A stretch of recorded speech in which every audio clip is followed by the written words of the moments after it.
Sandy Brondello is out. An entire WNBA just got flipped on its head. You don't file a coach who just delivered a championship unless you're trying to hide something. And you definitely don't fire if you're not scared of what comes next. So in a New York Liberties and Sandy Brondello packing it didn't just rattle the league, it unleashed it, because now she's out in the wild, available free.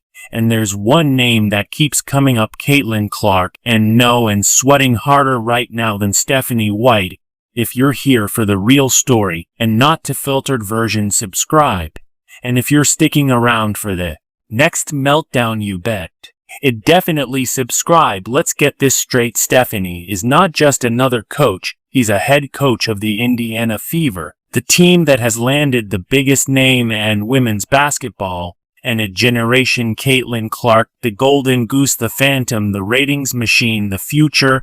And the way things are going, she might not be staying in Indiana for long if the right changes aren't made. And if you think that's an exaggeration, you haven't been paying attention, because there's a name that's been whispered in Clark's circle since before draft night. A coach she respects, a coach who gets her, a coach who could unleash every ounce of or chaotic, brilliant, and elevator game, and outright superstardom. Sandy freaking Brondello lets not down play, which has happened. Brondello didn't just get fired, she got ejected from a system that fear, which he represented, power without permission, a woman who spoke her mind, who backed Clark publicly, who wasn't afraid to break the WNBA carefully curated narratives and call it like it is. She's a winner to time WNBA champion, architect, a playoff runs, coach of stars, no drama, just results. So you really think this was about basketball? Please, this was political, this was strategic, this was the league choosing control over chemistry.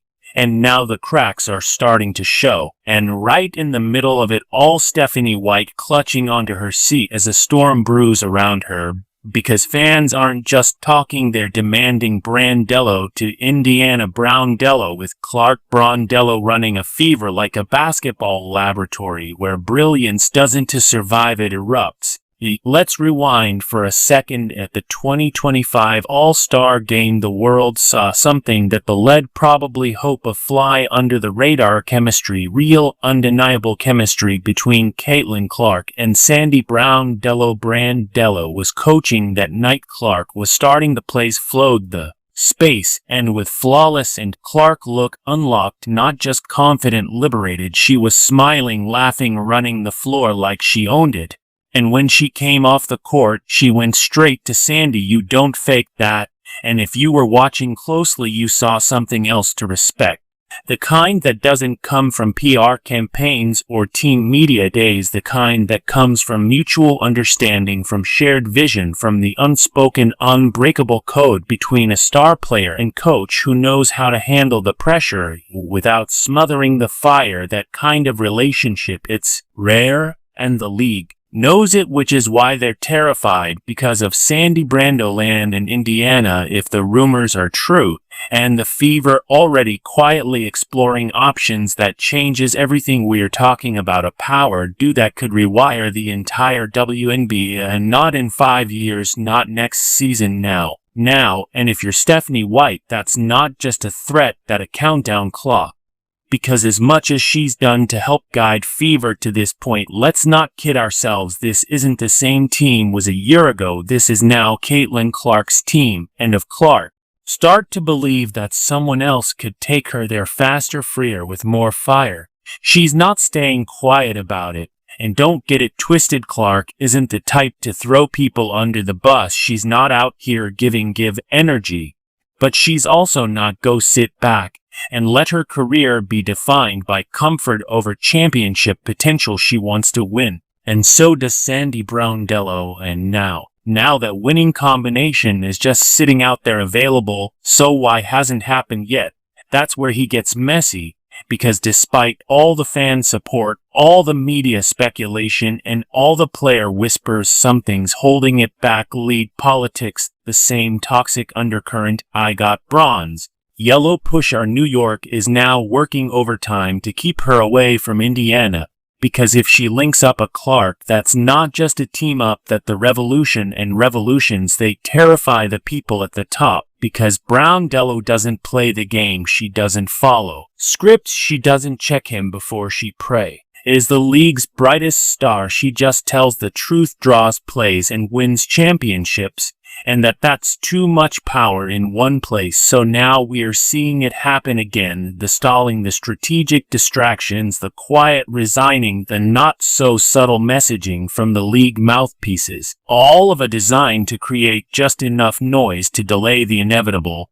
But here's the thing, you can't start a fire that already burning. The fans wanted, the players wanted, Clark definitely wants it, and deep down Stephanie White knows, to which is why she's in panic mode. Because this isn't just about coach anymore, it's about relevance, about survival, about being part of the next era, or getting left behind as it speeds past you. And look, we're not saying Stephanie is a bad coach. She's done solid work. She's navigated a team in transition.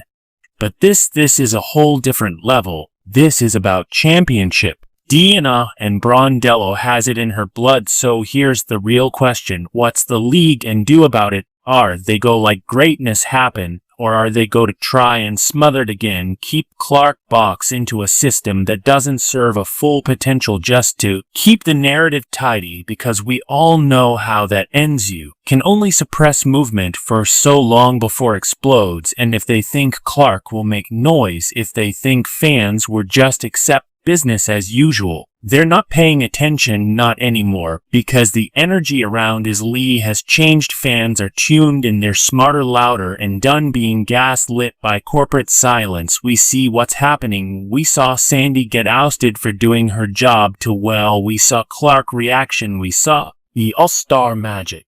We see the way Brondello is being kept at arm's length while lesson names or floated into the coaching carousel like at a charity auction.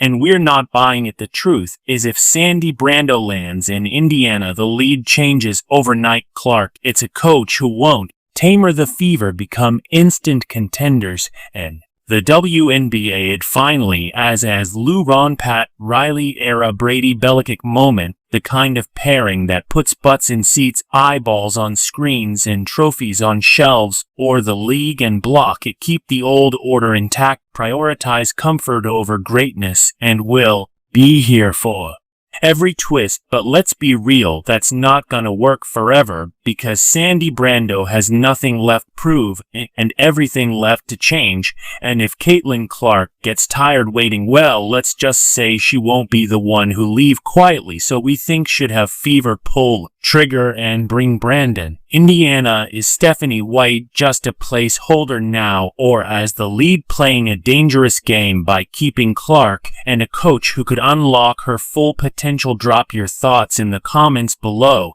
And don't forget to subscribe, because this isn't just a story, it's the start of a basketball revolution. We're past the point of wait and see. This is now a pressure cooker, and the steam is building fast every day. Brondello remains unsigned, and every day Caitlin Clark is being asked to make miracles work in a system that isn't designed for. The tension gets thicker, and you can feel from a fans to the front office. Let's call what it is. The WNBA is playing chess with a ticking time bomb. Because Sandy's not as available, she's strategically available, fresh off a championship, backed by players respected across the board. And let's not forget fire under circumstances, at reek of league interference and image control. Now the fan bases doing what the league should have done from day one, connecting the dots. The questions are louder now. Why would have proven elite coach? Because the curb like that. Why hasn't Indiana at least called her? Why are we pretending everything is fine? We all saw the chemistry between Clark and Brando lead up an entire arena during All-Star Weekend. You don't get that kind of synergy twice. It's once in a generation stuff. But instead of pouncing on a moment, the league is dragging its feet, stalling, spinning, try to pass together some excuse about direction and continuity. Please, the real reason Sandy hasn't been picked up by Indiana politics power. The lead doesn't want too much influence in one place, especially not with a player they're still trying to micromanage, because a Clark-Brando partnership doesn't just win basketball games or redefine the balance of power in the W. Only you got a star doesn't need protection and a coach who doesn't need permission. You've got independence, influence, the kind of team that doesn't need to be taught how to move because they already know how to lead. And that terrifies the people upstairs. Now, let's talk Stephanie White. Again, because her situation is not you. Pressure, it's survival instinct now. She knows the rumors, she sees the headlines, she's reading the same tweets, watching the same fair mantises here in the same calls from former players who are begging for this Brando Clark era to become real. And look, Stephanie is doing what she can, she said, to keep the locker room steady, try to work Clark into the system, try and survive a media firestorm that only getting louder. But the question is, what exactly is she building toward? Because if it's not a championship, it is not a real vision of how to maximize Clark's generational talent, then what is it? A holding pen? Earn a safe bet, a continuation of mediocrity that's not gonna fly anymore. The Fever fan base isn't as watching their awakening. They've had a taste of greatness, and they're hungry for more. This isn't the Caitlin Clark they watched dominated Iowa. This is a version stuck in a system that's still running like it's 2009. And Brondello, she's not the kind of coach who waits to be told what her team's idea should be. She creates it. She's not the kind of coach who calls to timeouts and runs the same set 3 times hoping something clicks. She's out here building machines, tactical, aggressive, creative. She trusts or stars. It gives him space to be who they are and hold them accountable without boxing the man. That's what Clark needs, not a chaperone, not a handler, a partner. And Brando, the only free agent code right now, was proven on the record that she knows how to coach big personalities, balance, ego, execution, and keep the locker room functional while under extreme pressure. Why is that not an automatic hire? You know why? Because once that duel clicks, the league doesn't control the storyline anymore. Clark wouldn't need the protective PR bubble. She'd have a coach who actually understands her game, someone who isn't still trying to force her into playbooks written for someone else, someone who can her lead while also checking her when necessary. That balance, it's rare. And the league knows once they team up, they own the moment, not the commissioner, not the front office, not the legacy media who can't stop forcing narratives that fans stop buying. 2 years ago, Brondello and Clark, they'd build something bigger than just a winning record. They'd build a movement. And for a league still obsessed with hierarchy and control, a message that's terrifying. Now here's where things get wild. There's a growing faction of fans who are already organizing, posting highlight reels of Clark's best games, code by Brondello, analyzing all-star rotations, comparing offensive sets between Liberty and Fever games, and the difference is staggering. When Brondello had a clipboard, Clark was moving off ball, hitting pull-ups in rhythm, slicing through defenses like a blade, the floor spacing wide open, mismatches, exploited, confidence through the roof. Now she's being handed a playbook she has to translate in real time, dragging her team to half-court mud, try to shoot her were schemes that don't even fit her skill set, and for what? To protect the coaching seat. Because let's be honest, if Sandy doesn't go to Indiana and Clark struggles again, fans are going to blame Clark. They return to the bench, and the one question that's already burning: why do we make the move when we had the chance? And when that starts happening, that's how coaching 10 years, and Stephanie White knows that everyone does. So now the question isn't should Sandy Brondello go to Indiana, it's how long can the league hold it back before the dam burst. Because the moment Brando Delaware walks into that locker room, everything changes. The Fever stop being a work in progress and become a problem for the entirely. Clark start playing with confidence again. The game stop feeling like a test and start feeling like a performance. Fans show up, the team starts stocking wins, and suddenly in Yeah, it isn't as a fun storyline. They're the centerpiece of the WNBA. That's the power of one coaching move, and right now that move is being delayed not because it doesn't make sense, but because it makes too much sense, and the league is still clinging to the illusion of control. But they can't hold it much longer. Clark's not going to sit still forever, not going to stay inside. And the fans, they're already turning this into a movement, so of the Fever don't make this happen. It won't just be a missed opportunity, it'll be the biggest strategic blunder in franchise history. Because you don't get chances like this more than once. You don't get a generational player and a free agent championship coach who already has proven chemistry at the same time, and just do nothing. That's how dynasties are missed, not made. So here's the question, is the WNBA ready to evolve, or are they going to get in their own way again? Because at the end of the day, this isn't just about coaching, it's about whether the league has the courage to lead greatness happen when it's staring them in the face. And for Indiana, this is your moment. Don't play it safe, don't wait for permission, don't try to manage Caitlin Clark. Let her lead and give her the coach who can take her to the next level big. Cause if you don't, somebody else will. What started as a controversial firing has now mutated into the defining power struggle of the WNBA season, and at the center of it a showdown like a flip. The league bounds overnight. Stephanie White versus Sandy Brondello. But let's be real, this isn't just about two coaches, it's about two philosophies, two roads to futures for Caitlin Clark and the Indiana Fever, and one of them ends in greatness, the other in headlines. No team wants to see Clark frustrated, with system tension brewing and Fever locker room generational talent being wasted. That's the path Indiana is flirting with right now, because the truth, this isn't sustainable. You can keep a Starlight Clark cage and system built to minimize chaos when or chaos is what break the game. You can't coach like a role player when she's the one bringing in sponsors, ratings, merge, and literal millions in new fan engagement. And most importantly, you can't treat her like she's interchangeable. She's not.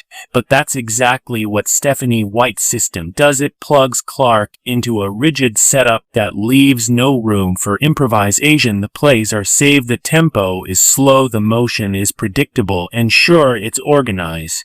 It looks like basketball on paper, but it's not Clark's basketball. It's not Brondello basketball either. And that's what makes this so juicy, because Sandy Brondello, the exact opposite of what Clark's dealing with right now. She doesn't try to mute her stars, she amplifies them. Look at her track record. Heard she coached Diana Taurasi, let that woman be as fire and vocal she wanted, and got the best years of her career. She coached Brittany Griner during her rise to MVP caliber dominance. She built a Liberty team from wildcard energy into a disciplined championship squad, without neutering the flash of players like Sabrina Ionesco. And Bettany Delaney. Sandy knows how to balance fire and function, and Clark, she is fire. She needs a coach who can hold the reins without clipping wings. Stephanie White, she still try and make Clark fit into a team that's not built for, and it shows. The team looks hesitant. There's no rhythm, the spacing is off. Clark is constantly forced into isolation plays with no help side movement. Her off-ball strength barely used, her pick and roll mastery underdeveloped, her transition wizardry bottled. And the worst part, you can see it in her face. She frustrated, she drank you together, be the leader, play the role. But the body language doesn't lie. The quick head turns after broken plays, the side glances at the bench, the visible disconnect between what she wants to do and what she's allowed to do. And that right there's a leak in a dam, because the minute their frustration becomes public, the entire Fever organization is going to feel the earthquake. And if Brondello is still on the market, when that happens, it's game over for Stephanie White. You know who else sees is happening, the players, veterans and rookies, like they know, and a system isn't working. They know when a game feel I was too tight, too slow to constrain. And when you got a player like Clark who could be running circles around opponents, but instead she's pulling up from 28 feet out necessity, not choice. That's a sign that something's broken, and here's the part that should scare Indiana. Sandy Brondello is sitting waiting, watching, not begging, not chasing, just ready. She knows her value, she knows her timing, and she knows his game better than most of the people trying to politic her out of a job. The league might think they can bury this story, might think fans will forget about the firing, might assume that Clark or just